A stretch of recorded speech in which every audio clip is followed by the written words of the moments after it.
Cette vidéo va démontrer comment installer le chariot standard pour Rideau Wave avec une tringle Techno 25. Il y a plusieurs produits Rideau Wave. Il y a le chariot standard, le chariot Techno sur roulette et le chariot Techno à bouton pression. Une fois que vous avez bien identifié le système que vous avez acheté, cliquez sur l'icône de la démonstration appropriée pour découvrir comme il est facile d'installer votre Rideau Wave. La première étape pour installer le Rideau Wave Techno, quel que soit le modèle, est l'installation des supports. Alors commençons. Nous devons d'abord installer la plaque arrière. Avec les produits Techno, c'est facile. Mesurez la hauteur de la tenture, ajoutez un demi-pouce pour les crochets et laissez un espace d'au moins un demi-pouce entre la tenture et le plancher ou le rebord de la fenêtre. Dans ce cas-ci, la tenture mesure 72 pouces. J'ajoute un demi-pouce pour les crochets et un espace d'un demi-pouce, ce qui donne 73 pouces. Le placement latéral dépend de plusieurs facteurs, comme le cadre de fenêtre. Par contre, vous devriez essayer de monter les supports à une distance de 4 pouces du bout de la tringle. N'oubliez pas de replacer le boulon avant de visser la plaque arrière dans le mur. Maintenant, je couvre la plaque arrière avec le couvre-plaque et j'installe la tige intérieure. Assurez-vous que la tige intérieure soit bien solide, sinon elle risque de se recourber. Assurez-vous que les plaques arrière soient à niveau. Nous sommes maintenant prêts à installer la tringle. Nous glissons d'abord les tiges extérieures dans la rainure arrière de la tringle.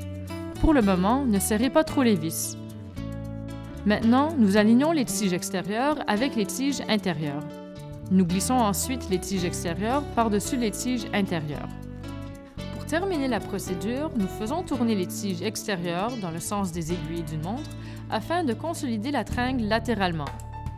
Ensuite, nous serrons les vis, ce qui empêchera la tringle de tomber. N'est-ce pas simple? Installez le bouchon sur le côté opposé du lance-rideau. Nous sommes maintenant prêts à installer la tenture.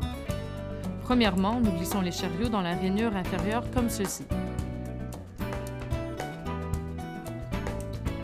Avant de suspendre la tenture, choisissez le côté où vous voulez placer le lance-rideau.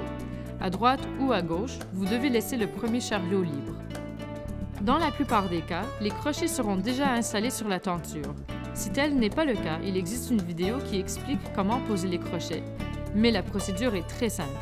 Voyez comme c'est facile, beaucoup plus facile qu'avec les anciens crochets de métal.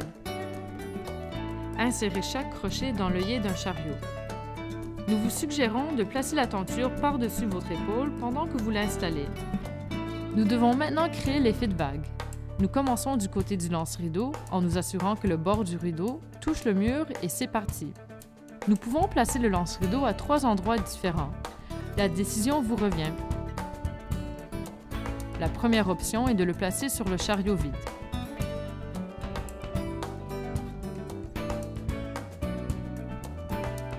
Certains préfèrent ne pas voir le lance-rideau. On doit alors enlever le lance-rideau et le chariot auquel il est attaché et les placer entre le premier et le second chariot.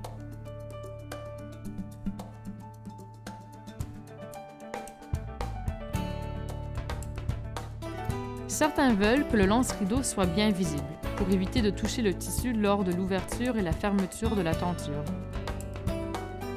Il faut alors placer le lance-rideau et son chariot entre le deuxième et le troisième chariot.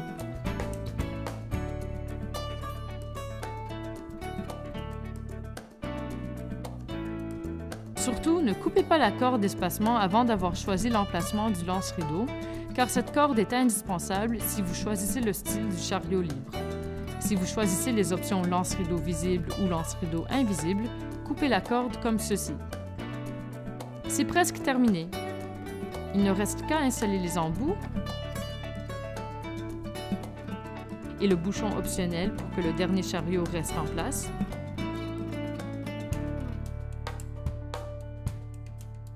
Et finalement à admirer le tout.